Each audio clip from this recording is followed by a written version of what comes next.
사람은 습관의 동물입니다. 여러분도 아마 몸에 배어있는 어떤 습관이 있을 거예요.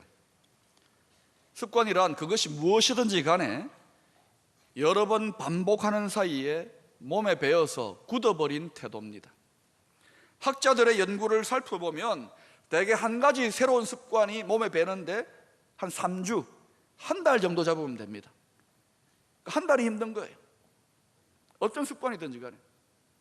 그리고 이게 한 달을 넘어서서 6개월, 1년, 몇 년 가면은요, 그 다음에는 견고하게 뿌리 내리게 됩니다. 근데 대개는 한 달 못 넘겨요. 모든 훈련의 본질이 뭡니까? 다 새로운 습관을 몸에 배이게 학습시키는 거예요. 머리와 몸에. 신앙훈련도 마찬가지입니다. 습관입니다. 반복해서. 왜 예배를 반복합니까? 왜 기도를 반복합니까? 왜 말씀 암송을 반복합니까? 왜 설교를 반복합니까? 완전히 몸에 배이도록 습관입니다. 예수님의 이 땅에서의 삶을 추적해보면 예수님도 습관이 있어요. 세상에 하나님의 아들이신 예수님도 아주 독특한 습관입니다. 여러분 복음서를 쭉 살펴보면 예수님은 막 기적을 행하시고 죽은 자를 살리시고 5,000명 이상을 막 먹이시고 이러고 나니까 막 사람들이 정신이 없는 거예요. 이야, 메시아가 왔다. 이분을 왕을 삼자. 인기가 대단했습니다. 그때 대통령 투표했으면 바로 됐습니다. 그런데 예수님은 그럴 때에 휘둘리지 아니하고 충동에 넘어가지 아니하고 조용히 어디론가 숨어버립니다. 한적한 곳으로, 광야나 독특한 장소로, 대중들이 오지 못하는 곳으로 숨어버립니다. 한두 번이 아니라 여러 번 그런 말씀이 나와요. 예수님의 독특한 습관입니다. 숨어버리는 것.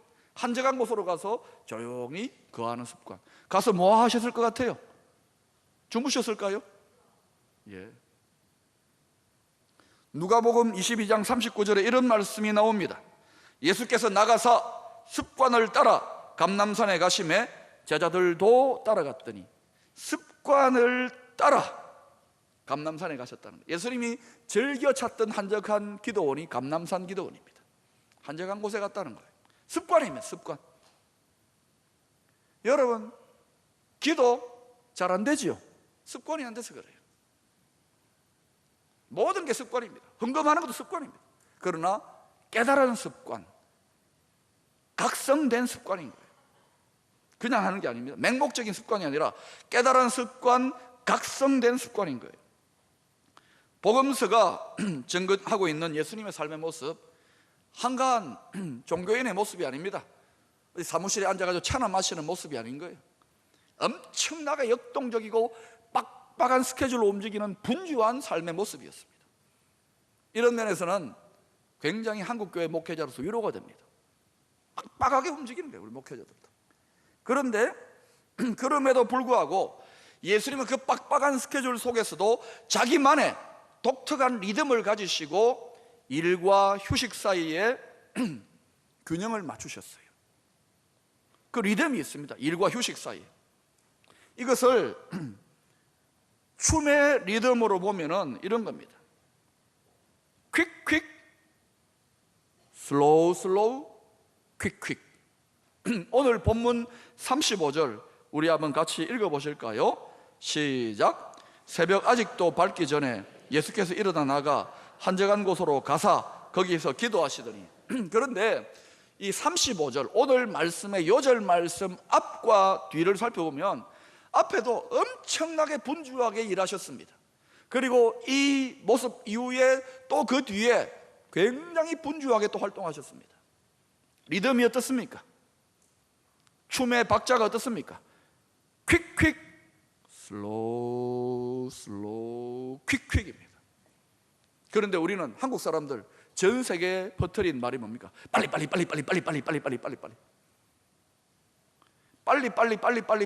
나가면 죽습니다. 브레이크를 걸어야 돼요. 쉴 줄 알아야 됩니다. 저도 자꾸 배우려고 하는 거, 자꾸 쉬는 거, 놀 줄 알아야 되는 거예요. 노는 거, 쉬는 거에 죄책감 가지지 마세요. 저도 죄책감이 있었거든요. 특별히 열심 많은 사람들은 쉴 줄 알아야 돼요. 놀 줄 알아야 돼요. 제 곁에서 제가 참 아끼는 친구 목사님이 박 목사, 자네는 좀 놀 줄 알아야 된다고.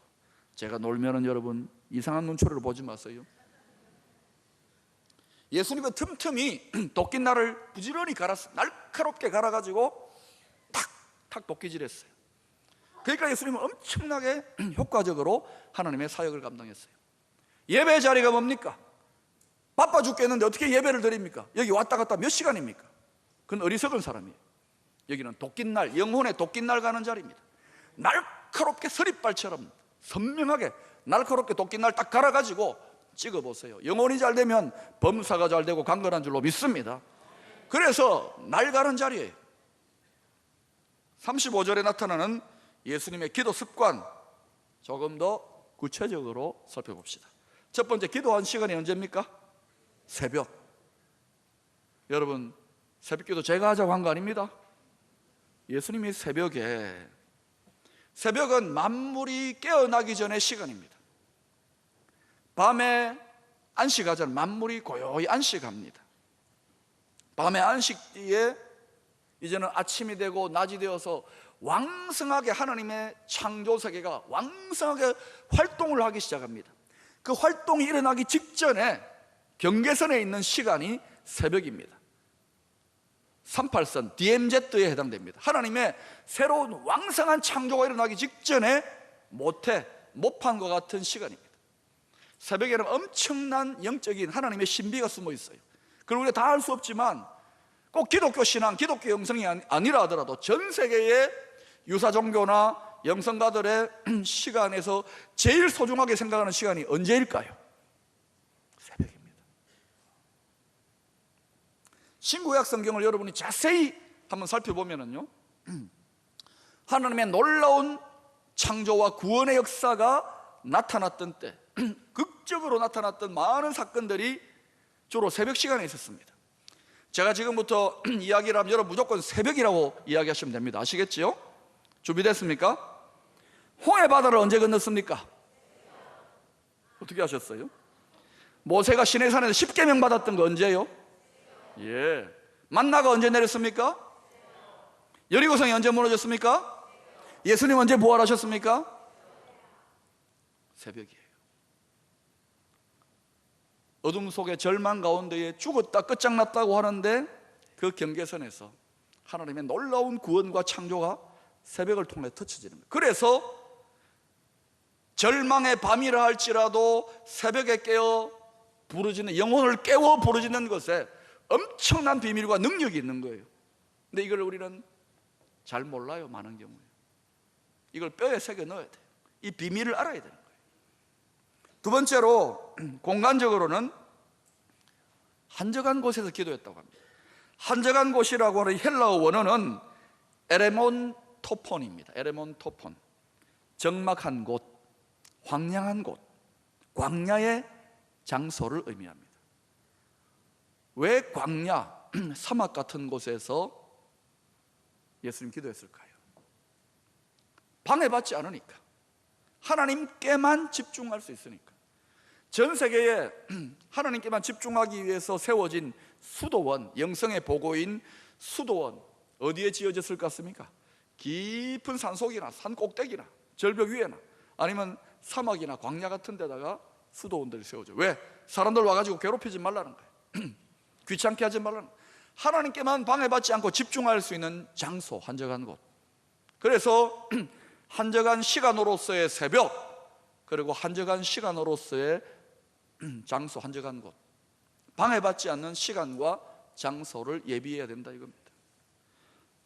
왜 예수님은 얼마든지 집에서도 기도할 수 있잖아요. 우리 집에서도 기도할 수 있잖아요. 근데 저나 여러분이나 해보셨을 것입니다. 집에서 잘 됩니까? 기도하려고 그러면 애가 깨어서 밥 달라 그러고, 또 재미난 드라마, 요즘 또 재미난 거 많이 합니다. 우리의 마음을 빼앗아가는 PD들이요, 우리 마음 빼앗기 연구하는 거예요. 1000만 명의 마음을 빼앗고 이러잖아요. 여러 가지 복잡한 일들이 가정 속에 일어납니다. 방해받는 거예요. 그래서 이게 집에서 기도하기가 쉽지 않습니다. 그래서 일어나 나가는 것이 필요한 거예요. 예수님도 지금 일어나 나갔잖아요. 집에서 기도한 게 아닙니다. 일어나 나간다는 것을 몸의 행위로만 생각하지 마세요. 생각과 의식의 각성, 그리고 영혼의 각성을 의미한다고 확대 해석해도 되는 겁니다. 제대로 기도하기 위해서는 깨어 일어나 의지를 가지고 생각을 가지고 결단하는 게 필요한 거예요. 여러분, 기도가 잘 됩니까? 우리가 사는 인생이 전쟁터인데 쉽지 않잖아요. 여러분이 예배의 자리로 나와줬다는 것만 해도 저는 감사해요. 그러나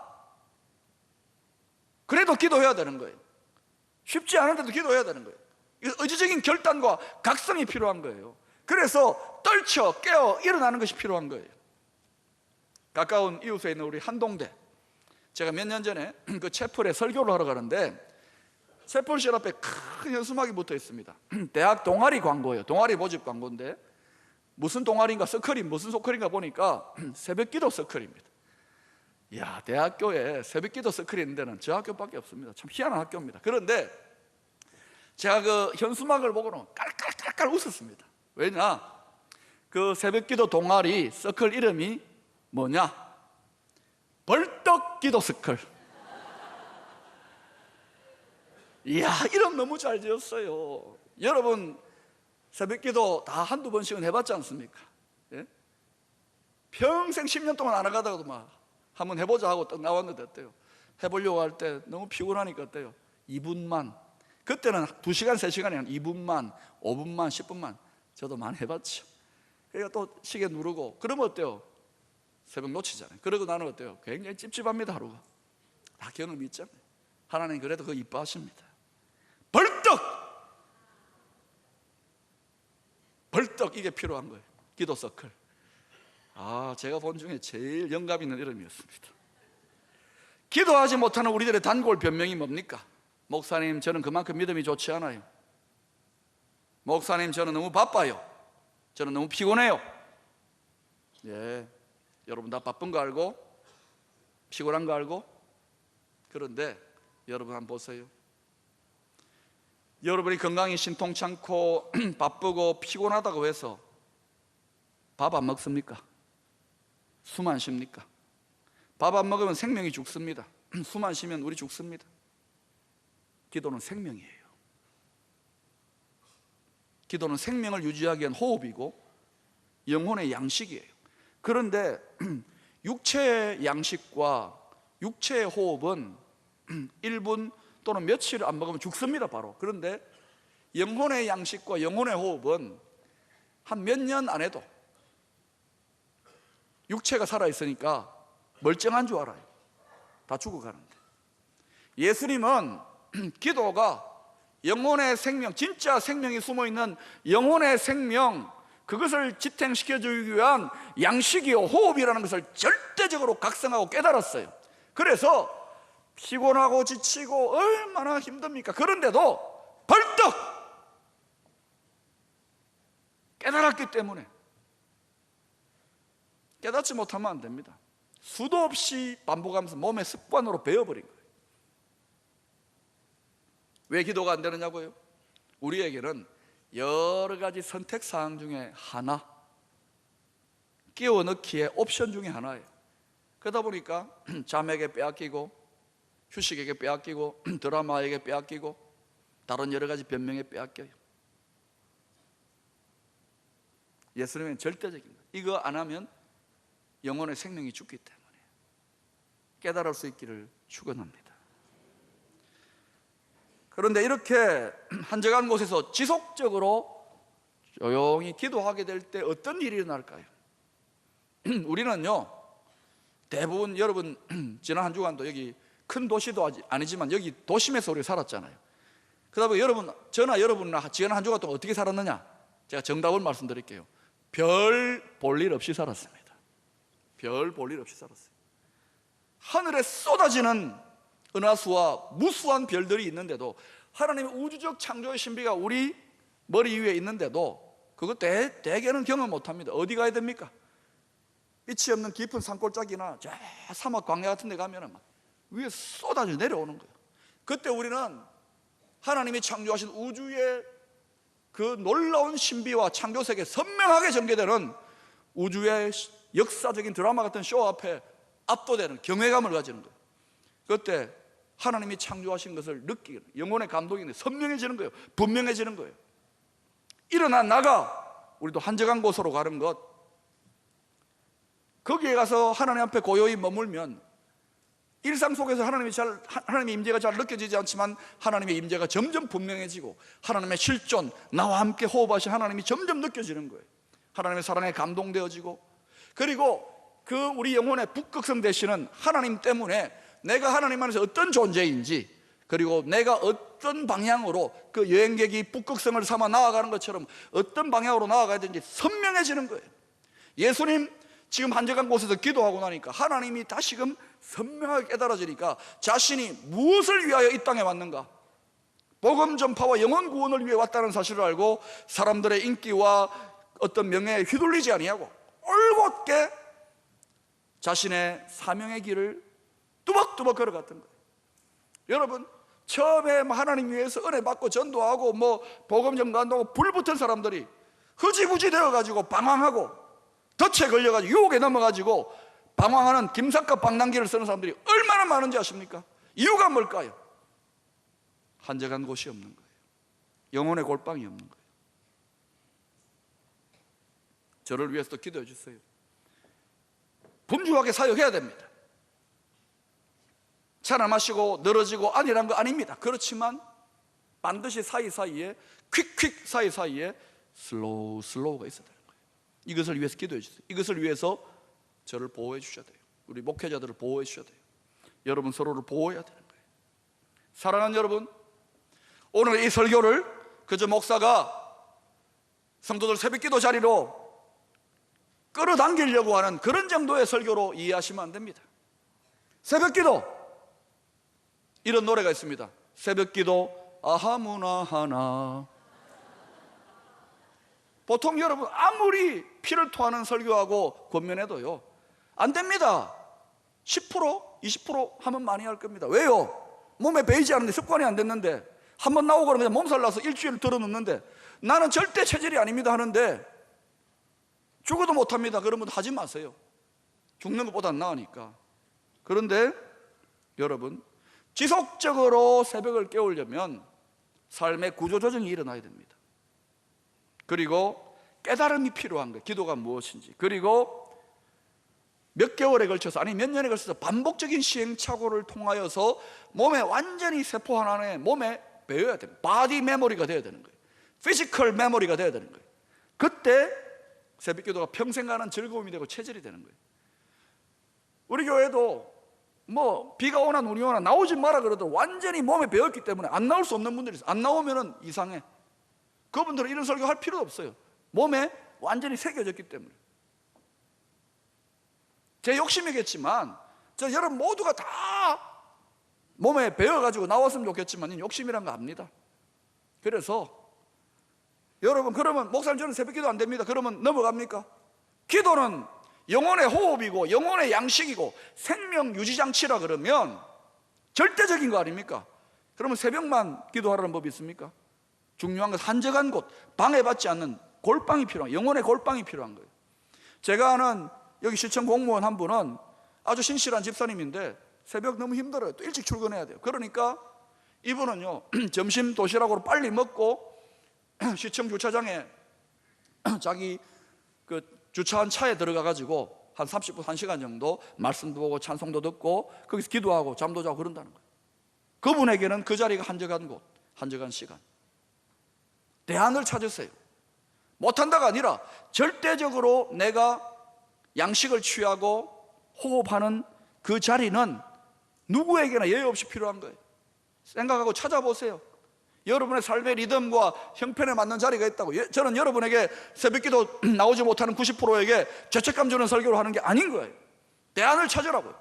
10분이든 30분이든 1시간이든 습관이 돼야 돼요. 생명이 돼야 되는 거예요. 여러분에게 제가 밥 먹지 맙시다 설교해도 여러분 다 밥 먹을 거 아닙니까? 왜? 습관이 됐고 생명이거든요. 숨 쉬지 마세요 설교되면 다 숨 쉽니다. 왜요? 이거 안 하면 죽기 때문에. 기도가 그런 거예요. 힘들다, 피곤하다, 믿음 약하다 그런 말 하지 마세요. 왜 우리의 영혼이 이렇게 무기력해지고 나태하고 침체될까? 이것은 여러분 특별 새벽기도회 때 구름대처럼 모였다 흩어지고, 이게 한국교회와 우리 교회의 지금 영성의 현주소입니다. 매일같이 우리의 삶은 일상입니다. 일상의 경건, 일상의 기도, 일상의 부흥, 일상의 능력, 일상의 기적이 안 되면은 어떻게 민족과 열방을 책임질 수가 있겠습니까?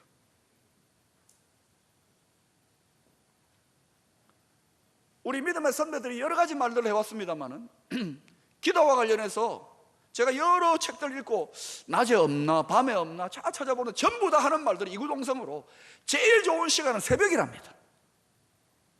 그러니까 감사하게도 여기에는 개발이 아직 덜 됐어요. 탐사가 덜 됐어요. 전부 다 경쟁이 치열한데 여기는 지금 10% 아니 5%도 못하니까 무한한 보고예요. 무한한 능력과 축복의 보고인 거예요. 저는 이 보고를 받았기 때문에 여기 평생 제 삶을 투자할 겁니다. 깨달은 거예요. 아, 그렇구나. 우리 부교육자들 능력 있는 목회하겠다고요?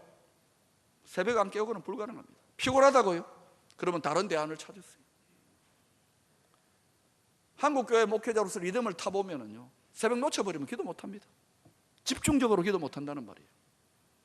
몇 년 전 미국에서 가장 모범적인 가정을 미 국무성에서 조사해서 발표했습니다. 미국 전체 국민들을 다 조사해가지고 미국 국민들이 가장 존경하고 본받을 만한 롤 모델의 가족 누굴까 찾아봤는데, 놀랍게도 여러분, 영광스럽게도 한국에서 이민 간 한국계 미국 교포 가정이 선택받았어요. 누구냐? 고광림, 전혜성 박사 부부입니다. 이들은 신실한 크리스찬들이었습니다. 그 슬하에 6남매가 있는데요, 이 6남매 전부 다가 예일대, 옥스퍼드대, 하버드대 박사학위만 10개가 너무 주렁주렁합니다.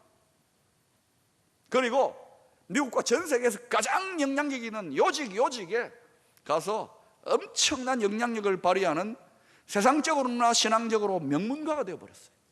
그러니까 미국 전역에서 지금 연구하고 싶어 하는 거예요. 그런데 도대체 이런 명문 가문이 어떻게 탄생했을까? 여러분 궁금하지 않습니까? 궁금해요? 여러 연구기관에서 인터뷰도 하고 조사를 했는데 별다른 게 없는 거예요. 그런데 이들 가족에게서 살펴보는 독특한 게 하나 있었어요. 아주 독특한 거. 그 아버지 고강림 박사가 너무 멀리 떨어져 있는 대학을 출근해야 되니까 이분은 3시에 일어나가지고 3시 한 40분쯤 집을 나서는 거예요. 다 공부 열심히 하는 가족들이니까 너무 바빠. 그러니까 새벽에 나갔다가 밤에 늦게 들어오고 이러니까 가족들이 함께 모일 시간이 없는 거예요. 그래서 6남매와 부모 8명이 모여가지고 머리를 맞대고, 우리 이렇게 살아도 되겠느냐? 한 지붕 안에 우리 가족인데 가족 회의를 했습니다. 그래서 회의를 해서 가족들이 합의를 해가지고 우리 새벽 시간을 지키자. 그래서 새벽에 식탁에 다 모이는 거예요. 그렇게 룰을 정해 합의를 본 거예요. 그래서 새벽에 찬송하고 영혼을 깨우고 육신을 깨우고 그 다음에는 하나님 말씀 묵상하고 뜨겁게 가족들이 합심 기도하고 아침 같이 먹고 다 흩어지는 거예요. 그러고 나서는 알아서 생활하는 거예요. 이걸 하루 이틀이 아니라 계속 그 가족들 10년 20년 해오니까 이게 자녀들과 그 부모와 모든 가족들에게 하나의 습관이 되어버리고 삶의 리듬이 되어버린 거예요. 이렇게 해가다 보니까 자기들도 모르게 축복과 능력이 그 보고의 원천에 가닿았기 때문에 이게 일어난 거예요. 여러 연구기관에서 이야기했지만 그 당사자들은 사실은 이겁니다라고 말하고 있는 거예요. 사랑하는 여러분, 물론 이 가족이 이렇게 되기까지는 여러 가지 복합적인 요인들이 있겠지요. 그러나 분명한 것은 우리 성도에게 이 새벽의 자리는, 한적한 곳에서의 자리는 경쟁력의 원천이고 축복과 능력의 원천이 된다는 것입니다. 우리 이웃에 포항이 자랑하는 귀신 잡는 해병대가 있지 않습니까? 분명히 여러분 막강한 전투력을 자랑하는 그 해병대 그냥 태어나지 않습니다. 오늘 새벽에도 제가 안 가봐도 압니다. 오늘 새벽에도 그들은 새벽같이 기상나팔에 빠빠빠빠 기상나팔에 일어나가지고 벌떡 일어나가지고 연병장에 집합해가지고 점호를 합니다. 충성! 딱 하고 난 다음에 어떻게 합니까? 그 다음에 어때요? 체조하고 몸 풀고 그 다음에 어때요? 멋있는 사나이 우통 벗고 구보하고 샤워하고 일과를 시작합니다. 저는 감히 이 도시가 한국의 갈릴리, 우리 교회가 하나님의 역사를 이루는 영적 해병의 산실이 되기를 꿈꾸는데, 우리의 이른 아침 영적인 연병장에 나와서 우리의 대장 되시는 그리스도께 충성 점호를 하고, 그리고 하나님 앞에 부르짖어 영적인 구보를 하며 우리의 영적인 기초 체력을 키운다면, 그렇게 1년, 2년, 10년, 20년 우리 자신과 우리의 다음 세대들 그렇게 영적인 능력의 비밀에 가 닿는다면, 하나님이 이 세계의 미래를 어느 민족, 누구에게 맡기실 것 같습니까? 기도하겠습니다.